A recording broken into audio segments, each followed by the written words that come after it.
I am Ray, and I quit being spiritual and tried being human. One of the greatest pitfalls on the spiritual path is a little something called spiritual ego. We all know what this looks like. A person trying too hard to be spiritual. They are like a walking cliche, wearing fancy robes and saying spiritual things. Their whole identity is around being spiritual. And you know you're in the presence of the spiritual ego when they are very annoying. You see, I was quite lucky on my spiritual journey because my whole life I was never spiritual. I was never really even religious. I mean, I grew up in the church being Christian, but my whole life I never really had any idea of what God even meant. I dated a girl once who was into crystals and astrology, but that's about the extent of it. My spiritual journey started around the age of 19, in which I entered the dark night of the soul. I forget the exact age, but at some point I encountered the spiritual teacher Eckhart Tolle. I was about, let's say 22. And that was my true introduction to spirituality. 22 or 23. But still, I never had a spiritual identity. I never labeled myself as being a spiritual person. And I continued to suffer until about the age 25, in which I encountered the spiritual teacher Muji. This was the beginning of the end of my dark night of the soul. And by 26, I had my spiritual awakening. So my life went a little bit like this. I grew up normally, and at the age of 17, I developed a mental sickness. And over the next few years, I declined, and I died at the age of 19. Then I burned in hell until the age 26, in which through Muji's teachings, I was born again. And then by the time I hit age 27, I had died again, and this time I was never coming back. So my whole spiritual journey lasted, you could say, 8 years. Never did I really have time to entertain the whole drama of being a spiritual person. Technically, you could look back at my old videos and you could say, well, I tried being a spiritual person. That was about the extent of my spiritual ego. I wasn't fully grounded in my spiritual understanding. Now, guess how old I am? 28. Now, I've heard many people, they spend decades sometimes on the spiritual journey. They spend decades with the spiritual ego. But you see, the spiritual journey ends when you realize that there is no distance to the destination, and that there is nobody to embark on a journey. My whole spiritual journey began and ended within like 8 years.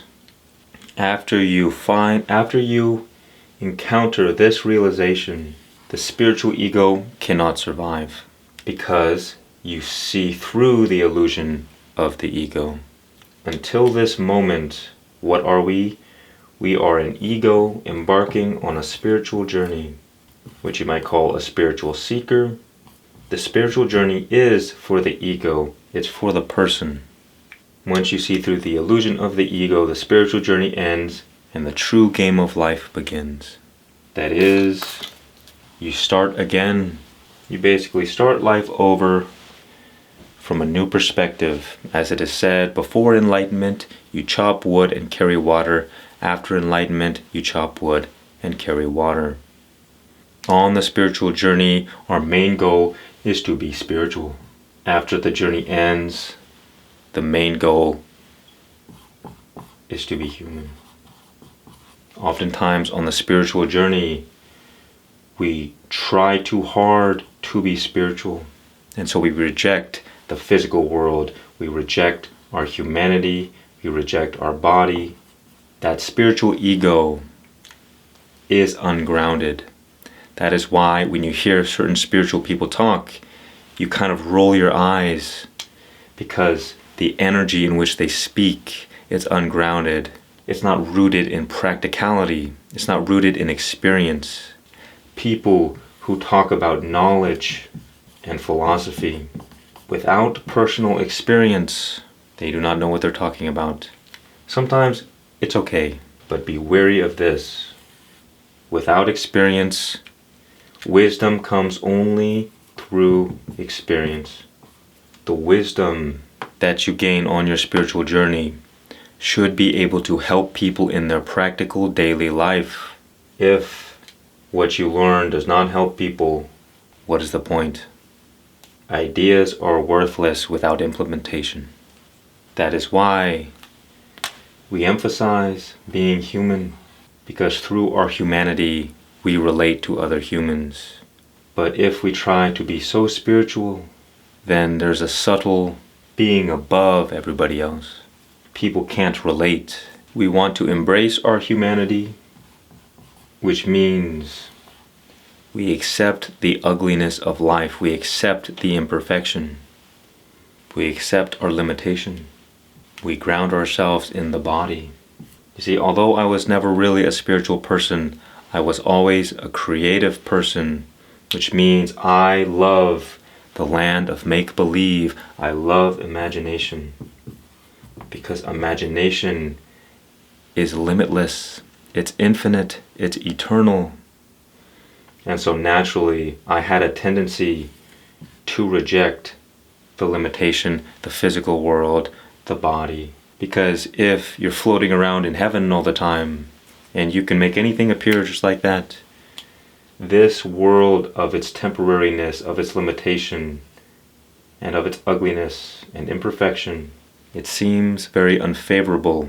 The only problem is, in the eternal world of imagination, in the limitlessness, in the perfection, all of this is but potential, not actualized, meaning it's not exactly real as is the physical reality is real. So many spiritual and creative people fall to the same trap.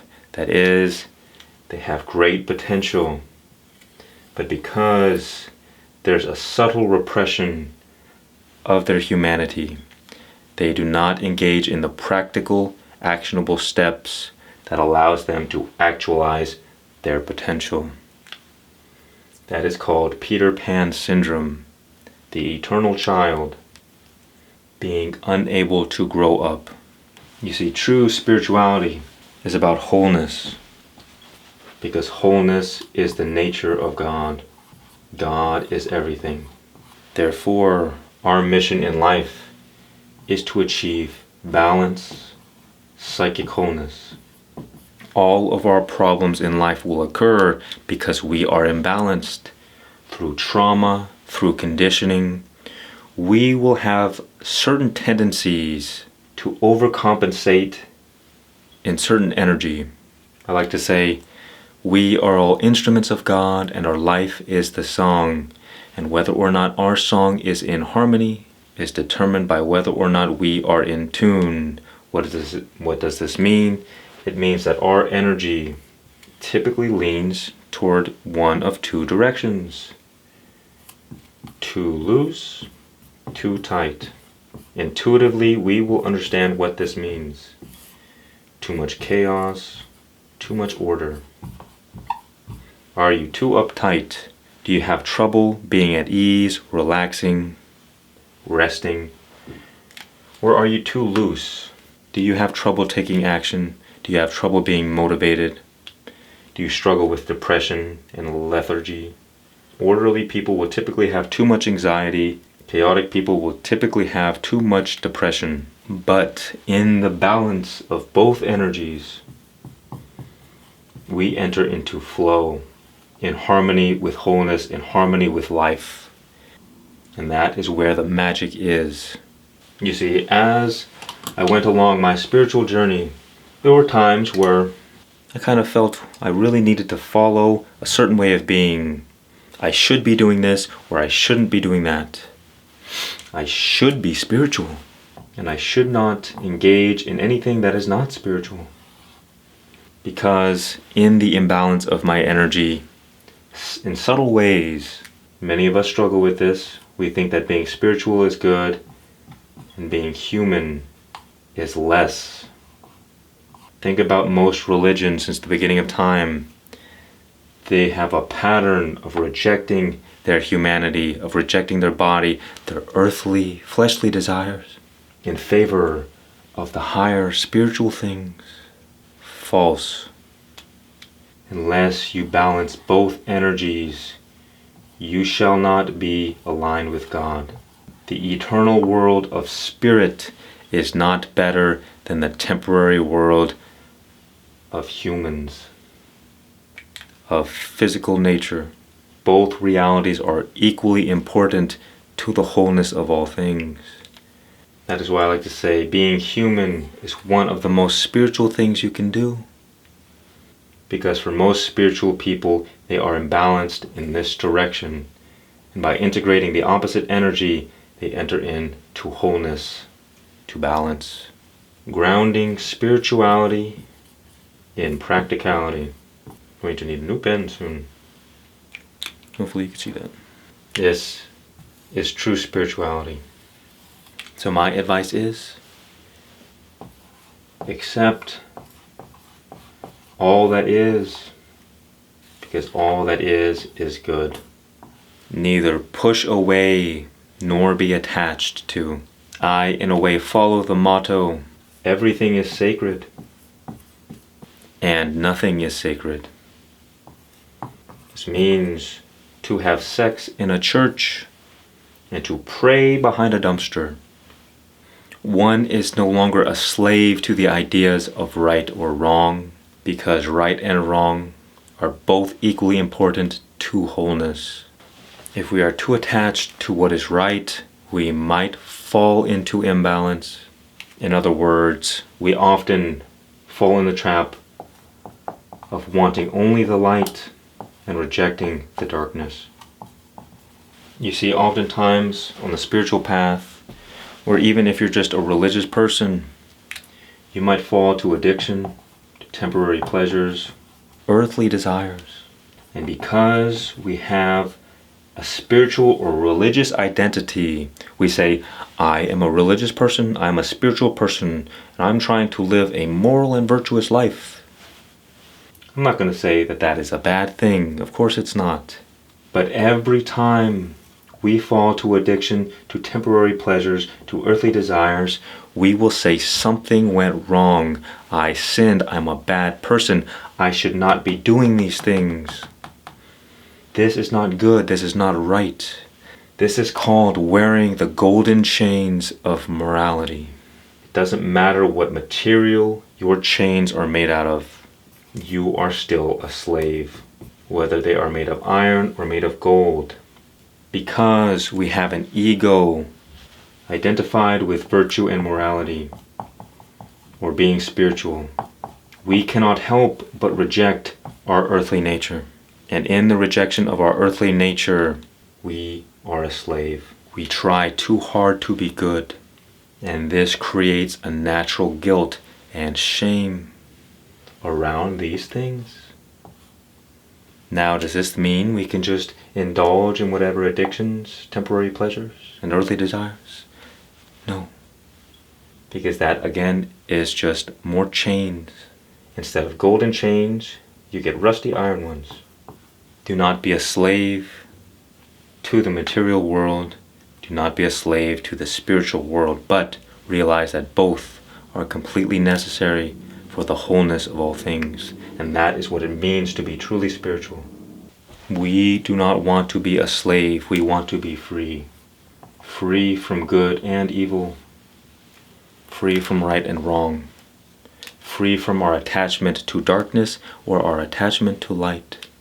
And that happens when we realize that all is perfection. God created the darkness and the light, and it was good. This means that no matter what evil is inside you, you do not reject it, but that you accept it as a vital part of who or what you are. Do not run away from your darkness. Do not reject it. Do not fight it. Do not resist it. The darkness is equally as important as the light to the wholeness of all things. Many spiritual and religious people will have a very, very, very hard time with this, because it means to reject the darkness is to reject God. Because to reject any one of the parts is to also reject the whole. Now we must understand that also our desire to overcome evil is also good.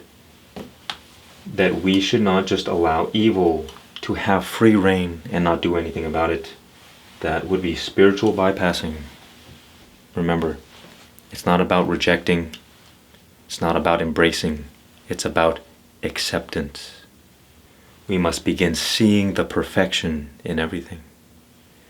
And when we see the perfection in all things, we will stop resisting life, because in resistance is suffering. And our goal on the spiritual path is to be free from suffering. Therefore, we must not resist any experience, but to realize that everything we go through, whether good, whether bad, is exactly what you need for your highest spiritual growth. God was in control the whole time. God was the one pulling you up. God was the one pushing you down. But because we live from ego, we live in separation, we take things personally. We say, I do not want to suffer. I do not want pain. I want only good things and only good things always. And so we judge God's creation. We say, God, look, okay, I know everything is supposed to be perfect, but clearly something went wrong along the way. Do you not think that God knew that Adam and Eve would eat from the fruit? God was there with Adam and Eve. God was there when they ate the fruit. God was the snake. God was the tree. God was God. Controversial stuff today, my friends. But what this allows us to do is that when the hard times come, when the winter comes for us, we will not take it personally and suffer, but we will be free. We will be free from suffering because we will know that God is in control and that everything we experience is exactly what we need. There is nothing wrong with life.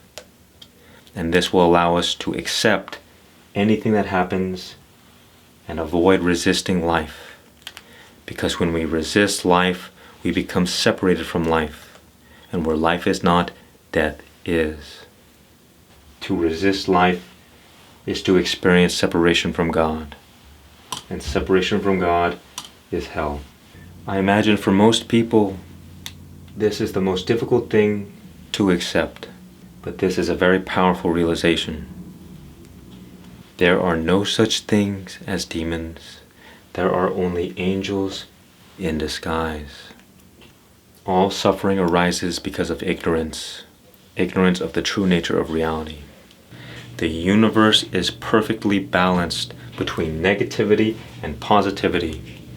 It does not matter what you think is true. It's about what you choose to focus on. We can either choose to look at the problems or see the opportunities. We either look at all the things wrong with life or we look at what is right. We either live in ignorance or we live in truth. It was inevitable. Oh no. Let us pray for the best. The true nature of reality, often the cliche used by spiritual people, that we are all one. Separation is illusion. Unity is truth. This is why when we are only spiritual and not human, we are in separation. We have rejected one of the parts of the whole. When we accept all things, we enter into unity and align ourselves with God. In separation, which means living by ego, the ego's favorite phrase is me. This thing happened to me. I am going through this. This is what I want. The ego's whole existence is surrounded by itself. It is the center of the universe. And so it believes it to be a separate thing among other separate egos. That is why people who are under the spiritual ego, you will get a sense of they think they're better than you. They think they are morally superior because they are so spiritual. But I like to make fun of spirituality. The gods have heard my blasphemy. This channel came into being one day. You see, one day I was coming up with a name for this channel, for whatever I would become. And the first name was Extreme Jesus. But I thought that was a bit pretentious. So too, I feared the wrath of the good Lord. So instead, I said, Extreme Buddha. I figured the Buddha would not mind. And although I am here as a spiritual teacher, this was intended to be a joke. So I see you've come to the Master for guidance. Mr. Buddha, I love football, but my wife, she thinks I have too much passion for Messi. Ah, monkey, you see what you fail to understand is that in order to be pure, you must first learn how to be messy. One cannot know the light without first knowing the darkness. And so you're saying I should follow my dreams and play football? What I am saying is that to truly love your wife, you must first make love to Messi. Only in contrast will you appreciate what you have. Thank you, Senor Buddha. Namaste. No. No. Get away. Get away from me. Okay. I gotta go. Because I am America's favorite guru. Because in America, everything we do is extreme. Bigger, better, more. For me, this is a perfect example. Being spiritual, but not taking yourself seriously. Being playful, having fun. The mystery of life is not a problem to be solved. It is a reality to be experienced. The point of life is not to be good so you can get to heaven. The point of life is for you to enjoy. This whole magnificent game was made for you, made for your enjoyment. But as Alan Watts said, we suffer because we take seriously what the gods made for fun. Therefore, I encourage you to enjoy your human delusion. Have more fun.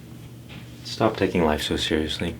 If you think you've made a mistake, instead of immediately ruminating on guilt and shame and all the ways you're such a terrible person, interesting.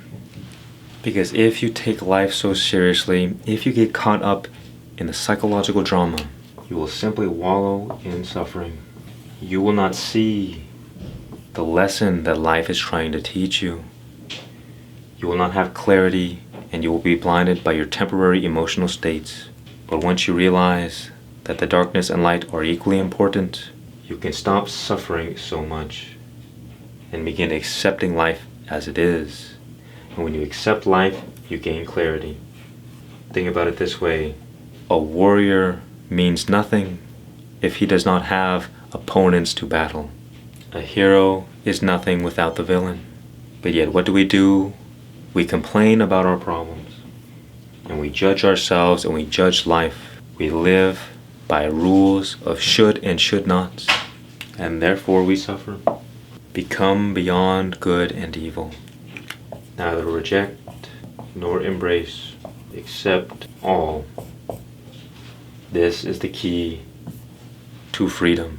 Accepting yourself as a spiritual being, having a human experience, and being aligned in body, mind, and spirit, so that you may reach psychological wholeness and be aligned with the true nature of reality, to be aligned with God, and to be truly spiritual. I am Ray. Much peace and many blessings. And remember, just be.